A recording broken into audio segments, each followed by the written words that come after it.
Hello friends, welcome to my channel. ఈరోజు మనం చేప గుడ్లను ఎలా ఫ్రై చేసుకోవాలో చూద్దాం. దీన్ని జన లేదా సెన అని కూడా పిలుస్తారు. ఇది మామూలుగా పెద్ద సైజు చేపని కొన్నప్పుడు దాంట్లో ఇలాగా చాలా గుడ్లలాగా వస్తుంది. దాన్ని మనం చేపలు కొనుక్కున్న చోటు నుంచి తెచ్చుకోవచ్చు. ఈ సెన ఫ్రై చేసుకోవడానికి ముందుగా స్టవ్ ఆన్ చేసి ప్యాన్ పెట్టుకోవాలి. ప్యాన్ వేడెక్కిన తర్వాత 3 టేబుల్ స్పూన్ల ఆయిల్ని వేసుకోవాలి. నేను ఇక్కడ ఆవాల నూనెను యూస్ చేస్తున్నాను, మీరు ఇంకే నూనెనైనా యూస్ చేసుకోవచ్చు. ఆయిల్ వేడెక్కిన తర్వాత సాజీరాను వేసుకోవాలి. నాన్ వెజ్ కర్రీస్ కాబట్టి కొంచెం ఆయిల్ ఎక్కువగానే పడుతుంది. అలాగే 2-3 బగారా ఆకులను కూడా వేసుకోవాలి.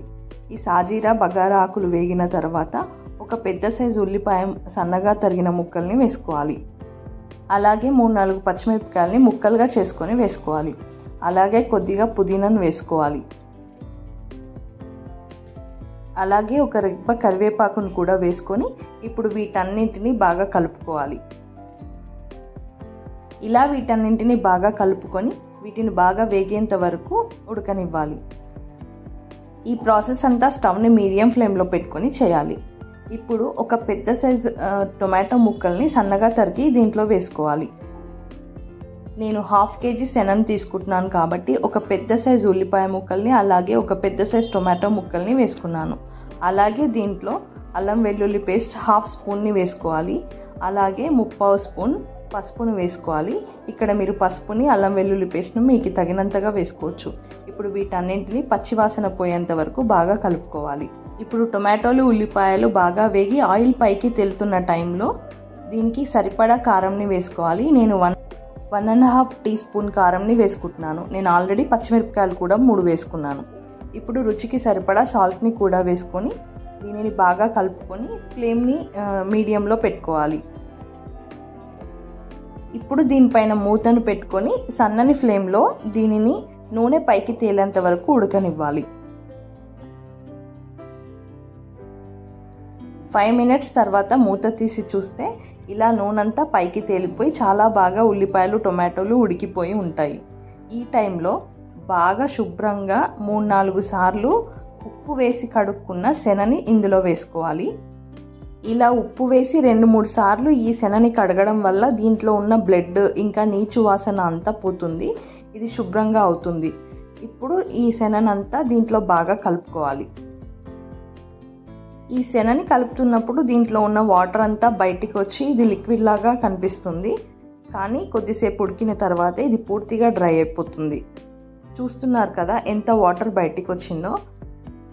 దీన్ని ఇలాగే ముక్కలుగా చేసుకొని పూర్తిగా కలుపుకోవాలి. ఆ తర్వాత దీనిపైన మూత పెట్టుకొని మీడియం ఫ్లేమ్లో 7 నిమిషాల పాటు దీన్ని ఉడకనివ్వాలి. 7 నిమిషాల తర్వాత మూత తీసి చూస్తే వాటర్ అంతా డ్రై అయిపోయి ఇలా ఈ శన అంతా డ్రై అయిపోయి ఉంటుంది. దీన్ని ఇప్పుడు బాగా కలుపుకోవాలి. ఈ ప్రాసెస్ అంతా మనకు ఎగ్ ఫ్రై ప్రాసెస్ లాగే ఉంటుంది. చూస్తున్నారు కదా, ఇది ఎగ్ ఫ్రై లాగే దగ్గరగా అయిపోతుంది. దీన్ని బాగా కలుపుకోవాలి. ఇలా కలుపుతూనే ఉండాలి. ఇలా పొడిగా అయిన తర్వాత మూత పెట్టుకొని మరొక 3 నిమిషాల పాటు ఉడికించుకొని మధ్యలో ఒకసారి మూత తీసి ఒకసారి కలుపుకోవాలి. ఇలా కలపడం వల్ల అడుగంటకుండా ఉంటుంది.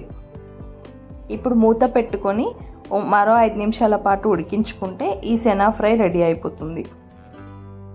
ఇప్పుడు దీంట్లో 1 టీ స్పూన్ ధనియాల పొడి, 1/2 టీ స్పూన్ గరం మసాలా, అలాగే సన్నగా తరిగిన కొత్తిమీరను ఓ గుప్పెడు వేసుకొని కలుపుకోవాలి.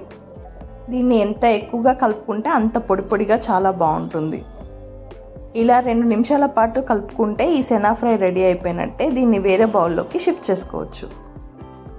ఈ శనలో చాలా హెల్త్ బెనిఫిట్స్ ఉంటాయి. విటమిన్ డి, బి లాంటి విటమిన్స్ చాలా ఉంటాయి కాబట్టి ఫిష్ని తీసుకునేప్పుడు దీన్ని అక్కడే వదిలేయకుండా ఇంటికి తెచ్చుకొని ఇలా ఫ్రై చేసుకొని తింటే టేస్ట్ చాలా బాగుంటుంది. అలాగే హెల్త్ బెనిఫిట్స్ కూడా చాలా ఉంటాయి. ఈ కర్రీ మీకు నచ్చితే మీరు ట్రై చేసి మీకు ఎలా టేస్ట్ వచ్చిందో కమెంట్ చేసి చెప్పండి. అలాగే నా ఛానల్ని లైక్, షేర్ అండ్ సబ్స్క్రైబ్ చేయండి. Thanks for watching.